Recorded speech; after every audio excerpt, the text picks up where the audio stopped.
இந்த படத்துக்கு அந்த மண்ணின் தன்மையை வந்து கொடுக்கணுங்கிறதுல கமல் ரொம்ப பிடிவாதமா இருந்தாரு. இப்ப கமலஹாசனை மேடையில் வச்சுக்கிட்டு அவர் சம்பந்தமான ஒரு நிகழ்ச்சியை வந்து துணிச்சலா பேச முடியாது.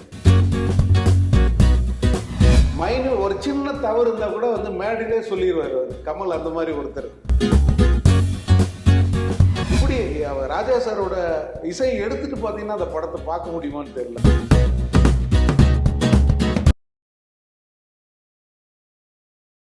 வணக்கம். இன்றைய சந்திப்பில் நம்முடன் இணைந்திருப்பவர் பத்திரிகையாளர் எஸ். சங்கர் அவர்கள். வணக்கம். வணக்கம் புதன். இது ரீரிலீஸ் காலம், அப்புறம் ரிலீஸ் ஆன ஆண்டுகளை கொண்டாடுற காலமும் கூட. அப்படின்னா 1992 வெளிவந்த தேவர் மகன் வெளியாகி 33 ஆண்டுகள் ஆயிருக்கு. அதை எல்லாருமே கொண்டாடிட்டு இருக்காங்க சோசியல் மீடியால. அதனுடைய அனுபவம். கமலஹாசன் அவர்களே வந்து என்னுடைய குழந்தைக்கு 33 வயது அப்படின்னு சொல்லிட்டு சோசியல் மீடியாவில் அதை பதிவு பண்ணியிருக்காரு. தேவர் மகன் வந்து தமிழ் சினிமாவில், அதாவது இந்த ரசிகர் அந்த ரசிகர் அப்படியெல்லாம் இல்லாமல் அத்தனை பேரும் வந்து கொண்டாட வேண்டிய படம், கொண்டாடிய படம், மறக்க முடியாத படம் தேவர் மகன்.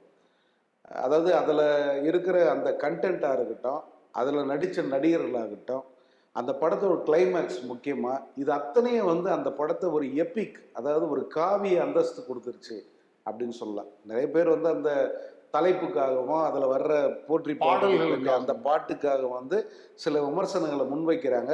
அதெல்லாம் தவறானது. எந்த விதமான இன்டென்ஷனும் இல்லாமல் வந்தது அதெல்லாம். ஏன்னா அந்த ஸ்கிரிப்டுக்கு அது தேவை, இயல்பாக அந்த மண்ணுக்கு அது தேவை. அப்படிங்கிறதுனால அந்த பாட்டு, அந்த தலைப்பு வந்து அது சரியான தலைப்பு தான். அது ஒரு தப்பும் கிடையாது. ஜாதி பெருமையை பேசுறதாலும் ஒன்றுமே கிடையாது. அந்த படம் வந்து இயல்பாக அமைந்த ஒரு கதை, ஒரு இயல்பான படம். அதனால வந்து பார்த்த அத்தனை பேரும் வந்து அதை கொண்டாடினாங்க அந்த படத்தை. இன்னொன்று, அந்த பரதனோட இயக்கம் இருக்குல்ல, ஆமா, அது வந்து மிக முக்கியமான ஒரு இதா இருக்கு. இந்த படம் ஒரு கல்ட் மூவி மாதிரி நிச்சயமா நிச்சயமா ஒரு ஐகானிக் பிக்சர். பரதன் வந்து இந்திய சினிமாவோட மறக்க முடியாத ஒரு ஐகானிக் டைரக்டர். அவரை சாதாரணமா சொல்ற முடியாது. அவர் வந்து கமல் கூட இணையறார் அப்படின்றதே வந்து ஒரு பெரிய தகவலாக இருந்தது. அப்போ ஒரு தேர்ந்த இயக்குனராக கமல்ஹாசனும் வந்து அந்த ஸ்டேஜில் தான் இருக்கார் அவர். அப்போ உருவான படம். இந்த படத்துக்கான ஸ்கிரிப்டை வந்து பரதன் கூட சேர்ந்து அவர் வந்து எழுதினார். அதே போல் இயக்குனர் பரதன்னாலும் இந்த படத்துக்கு அந்த மண்ணின் தன்மையை வந்து கொடுக்கணுங்கிறதுல கமல் ரொம்ப பிடிவாதமாக இருந்தார். அதனால் வந்து அவரும் இணைந்து அந்த படத்தை பண்ணார் அப்படிங்கிறது தான் சரியான ஒரு கருத்து. இன்னொன்று, பாலுமகேந்திரா ஒரு கருத்து சொல்லியிருப்பாரு, ஒரு சிறந்த படம் தன்னைத்தானே எடுத்துக்கொள்ளும் அப்படின்னு. ஆமா, அப்படிப்பட்ட ஒரு படம் தான் தேவர் மகன். நிச்சயமா நிச்சயமா. இதுல வந்து கமல் எக்ஸ்ட்ராடினரியா பண்ணாருன்றதெல்லாம் வந்து ரொம்ப சாதாரண வார்த்தை. ஆனா இந்த படத்துல மிகப்பெரிய ஆச்சரியம், மிகப்பெரிய இந்த படத்தோட மிகப்பெரிய சிறப்பு வந்து என்னன்னா, நடிகர் திலகம் சிவாஜி கணேசன் அவருடைய பங்களிப்பு தான். அவருடைய பாத்திரம் வந்து இன்னும் எக்ஸ்டெண்ட் ஆகாதா அப்படின்னு மனசு ஏங்கும். அந்த அளவுக்கு வந்து எப்படி நாடக காலத்தில் ஆரம்பிச்ச சிவாஜி அந்த 90களினுடைய ஆரம்பம், அதாவது திரைத்துறை நவீனமாவது, வசனம் வந்து முழுக்க வந்து காட்சி ஊடகம் மாறுது. அதை வந்து அப்படியே உள்வாங்கிக்கிட்டு அந்த நடிப்பு பிரசன்ட் அவர் வரும்போதே நமக்கு ஒரு மாதிரி ஒரு கம்பீரம், அப்படி ஒரு நடிப்பு. ஐயோ, அதெல்லாம் வந்து அதனாலதான் வந்து அதுக்கு இப்போ வரைக்கும் அந்த கிளாசிக் அந்தஸ்து. இல்ல, இன்னொரு விஷயம் என்னன்னா, ஒரு மேடையில வந்து வடிவேலு இதை ஒரு அரை மணி நேரம் ஒரு ஸ்கிரிப்ட் மாதிரி அழகா பேசுவாரு. எப்படின்னா, சிவாஜி இறந்து போனோன்னு வர்ற காட்சி இருக்குல்ல, இவங்க எப்படி நடிச்சாங்க, சங்கிலி முருகன் என்ன பண்ணாருன்னு, அதை கொஞ்சம் சொன்னீங்க. கமல் மேடையில வச்சுக்கிட்டு வந்து அதை பேசுறது ரசிப்பாங்க. அதை பயங்கரமா சொல்றேன். இப்ப கமலஹாசனை மேடையில் வச்சுக்கிட்டு அவர் சம்பந்தமான ஒரு நிகழ்ச்சியை வந்து துணிச்சலா பேச முடியாது. பெரிய துணிச்சல் வேணா அந்த மனிதர் வந்து அதை உன்னிப்பா கவனிப்பார். ஒரு சின்ன தவறு இருந்தா கூட வந்து மேடையிலே சொல்லிடுவார் அவர். கமல் அந்த மாதிரி ஒருத்தர். அவர் மேடையில் வச்சுக்கிட்டே அந்த நிகழ்ச்சி, அந்த படப்பிடிப்பில் நடந்தது வடிவேல் சொன்னாரு. அதாவது சிவாஜி இறந்துடுறாரு, அவரை பார்த்து வந்து ஓன்னு கதறி எழுவணும். இவங்க எல்லாம் வேலை பார்க்குற சங்கிலி முருகன், வடிவேலு, இன்னும் அந்த இவர் 2-3 நட்சத்திர கூட நடிச்சிருப்பாங்க. இவங்க எல்லாரும் வந்து கதறி அழுகுறாங்க, வாயில துணியை பொத்திக்கிட்டு அழுகுறாங்க ஓன்னு. கமல் வந்து அமைதியாக நிற்கிறாரு. சிவாஜி கூப்பிட்டு கேட்குறாரு, டேய் நீங்க எனக்கு மகனா அவன் மகனாடா, அவன் தான்டா கத்துறானுங்க. இவங்க ரொம்ப நடிக்காதீங்கடா அப்படின்னு சொல்லிட்டு சிவாஜி சொன்னதை சொல்லும்போது கமல் அதை ரசிச்சு பார்த்துக்கிட்டு இருப்பார். ஏன்னா அது உண்மை. இல்ல அது இன்னொரு விஷயம் வந்து அப்புறம் சிவாஜி ஐடியா கொடுத்து அவங்க ஒரு துண்டை கொடுத்து வாயில பொத்திக்க சொல்லி ஆமா ஆமா அப்படியே கதறது மாதிரி காட்ட சொல்லி ரொம்ப நீங்க கதறாதீங்க, வாயில துண்டை வச்சுக்க. அதே மாதிரி பிசி ஸ்ரீராம் வந்து ராம அப்படின்னு சொல்றது மாதிரி அதை வந்து இது பண்ணிட்டு இவங்க நடிச்சத எடுத்துக்க அப்புறமா கட் பண்ணிக்க, அதுக்கு ஏதோ ஒரு இங்கிலீஷ் வேர்டை வந்து சொல்லி கிண்டலா சொல்லுவாரு. அது அது வந்து ரொம்ப அந்த மாதிரி நிறைய சம்பவங்கள் இந்த படம் பத்தி சொல்லுவாங்க. நாசர் கதாபாத்திரமே முக்கியமான கதாபாத்திரம், ரொம்ப முக்கியமான பாத்திரம். சிவாஜி, கமல், அடுத்து நாசர்.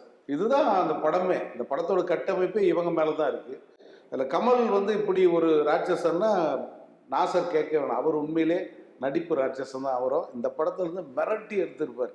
அதுல எப்பேற்பட்ட ஜம்பான், இந்த பக்கம் சிவாஜி கணேசன், அந்த பக்கம் கமல்ஹாசன், இவங்க 2 பேருக்கு நடுவில் அவர் தனித்து ஸ்கோர் பண்ண வேண்டிய ஒரு நிலைமை, அட்டகாசம் பண்ணியிருப்பார். இன்னொன்று எந்த இடத்துலையுமே நாசரோட நடிப்பு 1 மில்லிமீட்டர் கூட மிகையா இருக்காது. அந்த கெட்டப்பே தனியா இருக்கும். ஆமா, ரெகுலரா பல சினிமாக்கள்ல நாசர் அப்படியே பார்ப்போம். ஆமா, இதுல வந்து அவர் கொஞ்சம் மாறி இருப்பார் நல்லாவே. ஆமா, இதுல ரொம்ப குறிப்பிட்டு சொல்ல வேண்டியது வந்து இளையராஜாவோட இசை. அந்த படத்துக்கு மிகப்பெரிய ஒரு அசட் அப்படின்னா ராஜா சாரோட மியூசிக் தான். பாடல்கள் ஒரு 7-8 பாடல்கள் படத்துல. அது இல்லாம பின்னணி இசை. நீங்க பின்னணி இசையை கேட்டீங்கன்னா நம்ம படம் பார்க்கறது மாதிரியே ஒரு ஃபீல் வரும். நீங்க தேவர் மகன் பின்னணி இசை மட்டும் கேளுங்க, ஒரு 1/2 மணி நேரம் வருது ஓஎஸ்டி. முழு படமும் நம்ம பார்த்த எஃபெக்ட் நமக்கு வந்துடும். அப்படி ஒரு இசையை ராஜா சார் கொடுத்துருப்பாரு. அதில் இந்த சாந்து புட்டுன்னு ஒரு பாட்டு, அது கமலும் எஸ்பிபி பாடியிருப்பாங்க. இஞ்சி இடுப்பழகி, அதுதான் உலக புகழ்பெற்ற ஒரு பாட்டு. பின்னாடி ஹிந்தியில் அது அப்படி காப்பி அடித்தாங்க. போற்றி பாடறி பெண்ணே, அந்த பாட்டை வந்து நீங்கள் இயல்பாக காட்சியோடு பாருங்கள், மனசு வந்து உங்களுக்கு உருகி போயிடும் அப்படியே.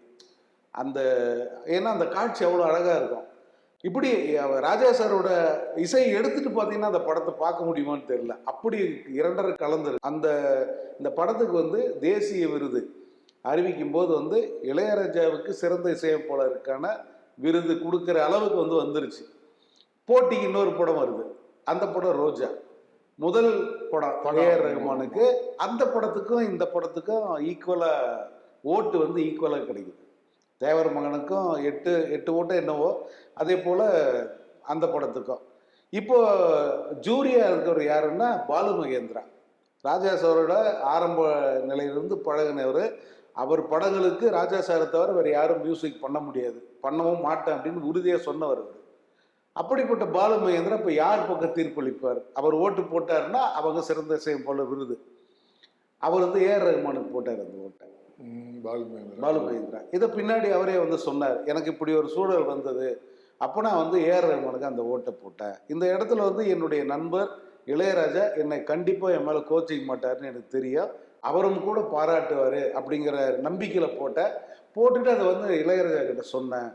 அவர் வந்து நல்ல முடிவு தாங்க, நீங்கள் நல்ல வேலை தான் பண்ணியிருக்கீங்க, வாழ்த்துக்கள் அப்படின்னு ராஜா சார் சொன்னார். நான் அவர் எந்த விதமான கோபமும் இல்லாமல் மனசு. அதுக்கு பிறகு பல படங்கள் பாலு மகேந்திரா வேலை பார்த்துருக்கார். ஒரு இவ்வளவு சிறப்புகளை நம்ம பேசினாலும் அது ஒரு ஜாதிய படமா வந்து ஒரு அடையாளம் காணப்பட்டதுல ஒரு விமர்சன ரீதியா அப்படி ஒரு விமர்சனத்தை வைக்கிறாங்க. எனக்கு அது ஜாதிய படமா தெரியல. இதுல அந்த படத்துல வந்து பல காட்சிகள் சாதியத்துக்கு எதிராகவும் இருக்கு. அந்த சுயசாதி விமர்சனங்கிறது அது நிறைய இருக்கு. அதுதான் அந்த படமே. அந்த படமே என்னன்னா சுயசாதி விமர்சனம், வன்முறை படிக்கடாங்கிறது, சாதியின் பேரால வன்முறை, போய் படிக்க வைக்க. அதே போல சொந்த சாதிக்குள்ளேயே நடக்கிற அந்த மோதல்கள், அது வந்து ஒரு தலைமுறையை அழிக்குது.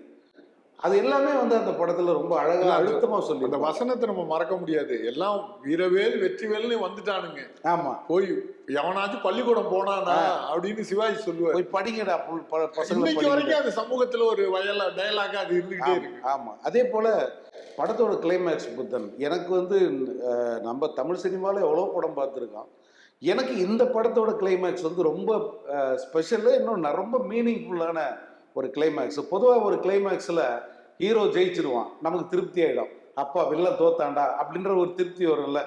வில்லனை ஒழிச்சாலே வந்து ஒழிஞ்சாண்டா அப்படின்னு நமக்கு ஒரு திருப்தி வரல. ஆனால் இந்த இடத்துல நாசர் கேரக்டரை கொன்றுவார், ஆனால் நாசர் மேல் நம்ம கோபமே வராது. கமல் ஜெயிச்சிருவாரு, ஆனா கமல் ஜெயிச்சிட்டாருன்ற ஃபீலே நமக்கு வராது. அது ஏன்னா அந்த கிளைமேக்ஸ் அவ்வளோ நுணுக்கமா கட்டமைச்சிருப்பாரு கமல்ஹாசன், அதே போல டைரக்டர். என்னன்னா கமல் வந்து வேற வழியே இல்லை, இவனை வெட்டினாதான் இந்த பகை தீரும் அப்படின்ற ஒரு அந்த கடைசி முடிவுல தான் வெட்டுறாரு. வெட்டிட்டு பிறகு வந்து அவர் பரிதவிக்கிறார், ஐயோ நம்ம கொன்னுட்டோமாடா, சொந்த அண்ணனை கொன்னுட்டோமாடா அப்படிங்கிற அந்த பரிதவிப்போட வராரு. அங்க நாசர் செத்து கிடக்குறாரு. இந்த ஒரு பெரியம்மா வந்து இந்த கமலோட அந்த சின்னம்மாவை அவங்க படத்துல அவங்க வந்து அழுவாங்க, நான் கொடுத்த பாலெல்லாம் ரத்தமா போதேன்ட்டு. அந்த காட்சியில இந்த அந்த வன்முறை நமக்கு கண்ணுக்கு தெரியாது, அந்த பகை நமக்கு கண்ணுக்கு தெரியாது. அவங்களோட அந்த ஃபீலை வந்து நம்ம கிட்ட கடத்திட்டு போயிடுவாங்க. கமலோட வேதனை நமக்கு புரியுது, அந்த அம்மாவோட அந்த பரிதவிப்பு நமக்கு புரியுது. நாசர் வந்து செத்து போயிட்டாரு, இருந்தாலும் கூட வந்து அவர் மேல நமக்கு பரிதாபம் வருது. எனக்கு தெரிஞ்சு இவ்வளவு நுட்பமான ஒரு கிளைமேக்ஸை தமிழ் சினிமாவில் நான் பார்த்தது. ஏன்னா பொதுவா கிளைமேக்ஸ்ல ஒரு உணர்வு தான் நமக்கு வரும். நீங்க சொன்னது மாதிரி இதை வில்லன் செத்துட்டான் எத்தனை முறை பார்த்தாலும், நான் முதல் முறை பார்க்கும் போதே எனக்கு அப்படிதான் இருந்தது. என்னடா அது வில்லன் செத்துட்டான், நம்மளால வந்து அதுக்காக சந்தோஷப்பட முடியலையே அப்படிங்கிற அந்த உணர்வு இருக்குல்ல. முதல் முறையா இந்த படம் தான் அப்படி ஒரு ஃபீலை கொடுத்தது. அதே போல இது வந்து அந்த கர்ணன் கிளைமேக்ஸ் வேணா கம்பேர் பண்ணலாம். கர்ணன் வந்து கதைப்படி வந்து வில்லனா தான் காட்டுவாங்க, ஹீரோ வந்து கண்ணன் கிருஷ்ணர் தான். கிருஷ்ணர் அம்பு விட்டு கொன்னுடுறாரு, ஆனா கொன்னுட்டு பிறகு நம்ம யார் மேலேயுமே அவரு சிவாஜியும் மேல நமக்கு பரிதாபம் வருது, கிருஷ்ணர் மேல நமக்கு கோபமே வரல, கடவுள் நம்ம கையெடுத்து கும்பிடுறோம். அந்த உணர்வு அது அதை விட ஒரு மடங்கு ஒரு உணர்வை கொடுத்த கிளைமேக்ஸ்னா அது தேவர் மகன் தான். அதனால என்னை பொறுத்த வரைக்கும் வந்து லைஃப்ல மறக்க முடியாத ஒரு படம். இன்னொன்று, எத்தனை ஆண்டுகள் ஆனாலும் அந்த மாதிரி ஒரு மூவி இருக்குல்ல, அது வந்து இயக்குனர்களுக்கு ஒரு பாடமா இருக்கு. ஒரு இது மாதிரியான கல்ட் கிளாசிக் படங்கள் பண்ணும்போது இதெல்லாம் ஒரு பாடமா மாறுது. ஆமா, அதுல கமல்ஹாசன் வந்து அது தமிழ் சினிமாவுக்கே ஒரு வாத்தியார் தான். அதுல ஒரு மாற்று கருத்தே கிடையாது. அது அவர் மேல பல விமர்சனங்கள் அந்த திரைத்துறை சார்ந்து இருந்தா கூட இந்த மாதிரி படங்கள் உருவாக்குறது, அந்த அந்த மாதிரி ஒரு நுட்பமான கிளைமேக்ஸ் வைக்கிறது, அதெல்லாம் வந்து கமலுக்கு நிகர் அவர் தான். அவருக்கு மாற்ற இன்னொருத்தரை யோசிக்க கூட முடியாது. இது மீண்டும் ரீரிலீஸ் ஆகிறதுக்கு வாய்ப்பு இல்லைல்ல? தெரியல. இப்போ நாயகனை வந்து ரீரிலீஸ் பண்ண போறாங்க, கமலோட படம் அவருடைய பிறந்த நாளுக்கு பண்ண போறாங்கன்னு நினைக்கிறேன்.